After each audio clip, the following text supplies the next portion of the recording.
화순고등학교 2학년 학생 여러분 안녕하세요. 생명과학의 하나쌤입니다. 자, 여러분 우리 지난 시간에는 개체군 첫 번째 시간이었어요. 그래서 개체군의 밀도를 구하는 방법, 그리고 생장곡선 보는 법, 그리고 생존곡선에 대해서 살펴보는 시간 가졌습니다. 자, 이번 시간에는 개체군 두 번째 시간이어서 개체군의 주기적 변동, 개체군이 어떻게 주기적으로 변하는지, 그리고 다음 영상에서는 개체군 내에서 어떠한 상호작용이 일어나는지 알아보는 시간 갖도록 하겠습니다. 자, 오늘 수업도 열심히 한번 해볼게요. 교과서는 172페이지입니다. 자, 여러분 개체군 같은 경우는 환경 요인에 따라서 주기적으로 바뀔 수가 있어요. 뭐 예를 들어 보자면 짧게는 봄, 여름, 가을, 겨울 이렇게 짧은 패턴으로 돌아갈 수도 있고, 좀 길게는 10년을 주기로 이렇게 뭔가의 수가 변하는 양상이 있을 수도 있습니다. 그래서 우리 첫 번째는 짧게 변하는 단기적 변동, 그리고 두 번째 같은 경우는 좀 긴 주기로 변하는 장기적 변동을 살펴보도록 할게요. 자, 그럼 우리 첫 번째 단기적 변동 먼저 살펴보도록 하겠습니다.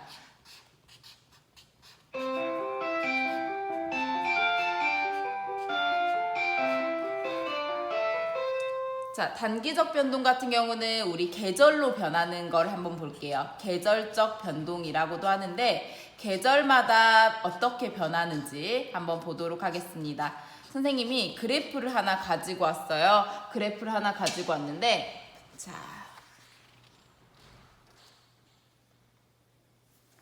이 그래프입니다. 자, 조금 복잡해 보이지만 사실은 이 그래프는 어려운 그래프는 아니에요. 한번 볼게요. 자, 가로축 같은 경우는 겨울, 봄, 여름, 가을, 즉 계절을 나타내고 있고요. 그리고 왼쪽 세로축 같은 경우는 개체수, 자, 몇 마리가 살고 있는지, 자, 그리고 오른쪽 같은 경우는 환경 요인의 변화량, 즉 여기에 나와 있는 빛의 세기가 얼마큼인지, 수온이 얼마큼인지에 대한 그래프가 있습니다. 자, 그럼 먼저 우리 하나씩 살펴보도록 할게요. 자, 여러분 여기서 선생님이 두껍게 갈색으로 칠해놓은 돌말 있죠. 돌말과 같은 경우에는 얘 같은 경우는 식물성 플랑크톤이에요. 여러분 우리 식물성 플랑크톤 어디서 배웠죠? 그렇죠. 우리 생물적 요인 할 때 생산자에 속했던 그 식물성 플랑크톤입니다. 자, 그래서 식물성 플랑크톤이기 때문에 얘 같은 경우는 생물적 요인에 속하겠죠. 돌말은 생물이 되겠죠. 자, 그러면 우리 다른 것도 한번 보면 영양염류 한번 볼게요. 자, 영양염류 같은 경우는 쉽게 말하면 생물이 살아가는데 필요한 영양소, 즉 밥이라고 생각하시면 돼요. 즉 이거는 비생물적 요인이 되겠죠. 그렇죠? 자, 그리고 빛의 세기, 여러분 빛의 세기도 당연히 비생물적 요인이 되겠죠.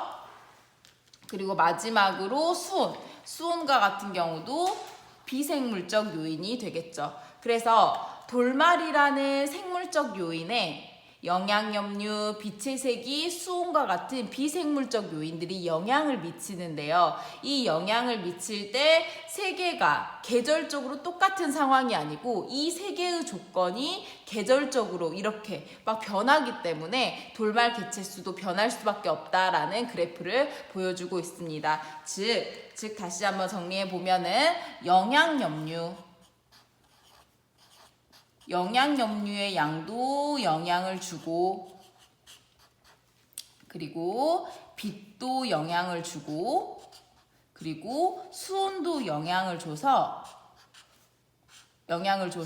돌말 개체수가, 즉 돌말이 어느 정도 자랄 수 있는지 돌말 개체수가 결정된다고 할 수 있겠습니다. 자, 그럼 우리 하나씩 한 구역씩 나누어서 보도록 하겠습니다. 자, 일단 먼저 우리 초봄을 볼게요. 초봄을 보겠습니다. 자, 초봄 그래프에서 우리 초봄 한번 찾아보죠. 초봄은 이쪽에 있네요. 그죠? 봄에서 앞쪽을 한번 보도록 하겠습니다. 자, 여러분 봄에서 앞쪽을 보면 영양염류의 농도가 어때요? 영양염류의 농도가 높죠. 자, 영양염류의 농도 높아요. 자, 그러면은 빛의 세기는 어떻게 돼요? 빛의 세기 겨울을 지나서 봄으로 들어오면서 점점 올라가고 있죠. 그리고 빛이 세니까 수온도 어떻게 되고 있어요? 점점 올라가고 있죠. 자, 그래서 초봄 같은 경우는 영양염류, 빛, 수온이 모두 높은 상황입니다. 그래서 돌말 개체수가 쭉 올라가는 거예요. 그래서 돌말 개체수가 엄청나게 큰 폭으로 증가하는 게 초봄입니다. 자, 그렇게 어렵지 않죠? 자, 두 번째 구역 한번 보겠습니다. 자, 두 번째 구역은 우리 늦봄을 한번 볼게요. 자, 늦봄을 한번 보면은 여러분, 늦봄에 돌말 개체수가 급격하게 떨어지죠. 자, 그런데 그래프를 한번 보면요. 자, 영양염류 그래프를 한번 볼게요. 자, 초봄에 돌말 개체수가 엄청나게 늘었습니다. 그럼 이 아이들이 밥을 다 먹었겠죠. 그래서 영양염류가 그래프가 갑자기 어떻게 돼요? 훅 떨어지죠. 자, 영양염류가 급격하게 떨어집니다. 자, 그런데 빛이랑 수온은 뭐 초봄과 그렇게 다르지 않게 적당히 높은 온도를 유지하고 있습니다. 그런데 뭐가 부족하기 때문에? 그렇죠. 영양염류가 부족하기 때문에 돌말 개체수가 급격하게 바닥을 치면서 내려오는 겁니다. 자, 그럼 우리 다음 구역 한번 볼까요? 우리 늦여름 한번 볼게요. 늦여름.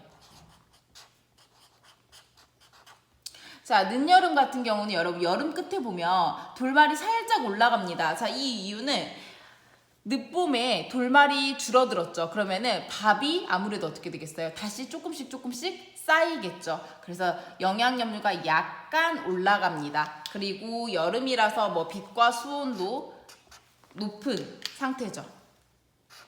그렇기 때문에 돌말 개체수가 어떻게 약간 올라가는, 봄만큼은 아니지만 약간 올라가는 양상을 띱니다. 자, 늦여름이 지나고 우리 초가을 한번 볼까요? 자, 초가을 한번 보면요. 여러분, 초가을에는 영양염류는 어때요? 개체수가 별로 늘지 않았기 때문에 영양염류 같은 경우는 계속 쌓여가지고 많아지는 상태예요. 그런데 빛이 어떻게 돼요? 빛의 양이 줄어들죠. 그리고 온도도 어떻게 됩니까? 온도도 내려오죠. 자, 그래서 초가을 같은 경우는 여러분 밥은 많아요. 근데 따뜻하질 않아요. 그래서 돌말 개체수가 어떻게 되는? 감소되는 양상을 띈다. 그래서 이거를 굳이 다 외우려고 하시지 마시고 돌말 개체수 같은 경우는 영양염류도 봐야 되고 빛도 봐야 되고 수온도 봐야 된다. 그래서 이러한 조건들이 적합하게 맞아 떨어졌을 때 개체수가 증가해서 이 돌말 개체수가 1년을 단위로 이런 패턴을 보이면서 변동한다는 사실만 기억하시면 되겠습니다. 자, 우리 그럼 두 번째, 이번에는 단기적으로 변동하는 거 말고 좀 길게 변동하는 장기적 변동을 보도록 하겠습니다. 자, 여러분, 장기적 변동의 대표적인 사례로는 포식과 피식의 관계가 있어요. 포식과 피식의 관계. 자, 여러분, 포식이 뭐예요? 피식이 뭐고? 포식이 먹는 거, 그리고 피식은 먹히는 거죠. 그래서 여기도 그래프가 하나 있습니다. 그래서 여러분 여기도 그래프를 한번 쌤이 가지고 와봤어요. 자, 그래프를 보면 아시겠지만 여러분 굉장히 왔다 갔다 패턴을 보이고 있죠. 근데 그 주기가 보면 1855년, 1865년, 75년 10년 단위로 이렇게 그래프가 왔다 갔다 하고 있습니다. 자, 근데 여러분 잘 보면요. 주황색 그래프가 있고 녹색 그래프가 있습니다. 자, 그러면 어떤 게 피식자고 어떤 게 포식자일까요?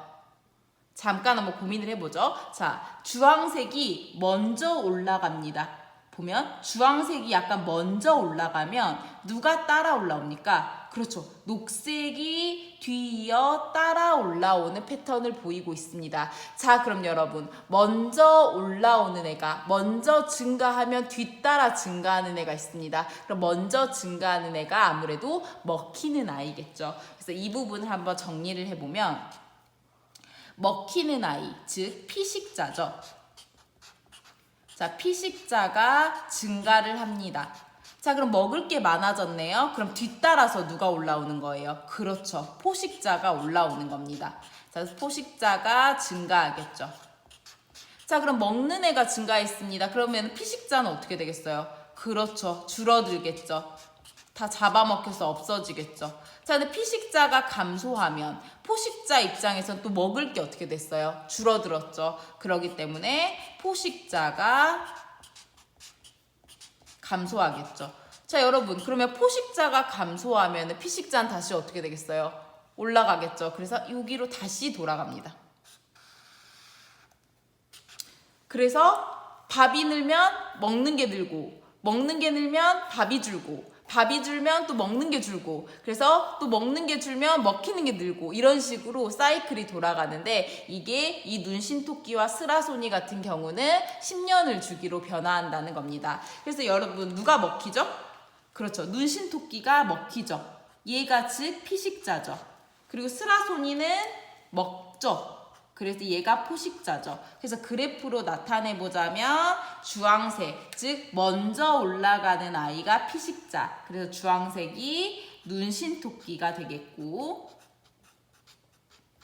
그리고 우리 녹색 그래프, 눈신토끼가 증가하면 증가하는 게 스라소니가 되겠죠. 자, 그렇게 어렵지 않죠? 자, 그래서 여러분 이번 시간에 개체군의 주기적 변동이 짧은 변동과 긴 변동이 있다. 짧은 변동은 이렇게 돌말이 계절에 따라서 변하는 거, 그리고 장기적 변동 같은 경우는 먹고 먹히는 관계에 의해서 좀 긴 주기로 변동하는 사이클에 대해서 살펴보았습니다. 자, 그러면 선생님이 여기서 퀴즈 하나를 내도록 하겠습니다. 자, 퀴즈는 우리 방금 배운 식물성 플랑크톤의 일종인 돌말 개체수 크기 변동을 나타낸 그래프입니다. 자, 퀴즈를 한번 풀어보시고요. 비공개 댓글로 답을 남겨주세요. 자, 답을 남기실 때는 정답 번호만 남기지 마시고 기역, 니은, 디귿 중에서 틀린 보기가 있겠죠. 그럼 그 틀린 보기가 왜 틀린지 올바르게 고쳐서 그것까지 올려주시길 바랍니다. 자, 이번 시간 퀴즈 풀고 다음 시간 영상으로 넘어가도록 하세요. 자, 수고하셨습니다.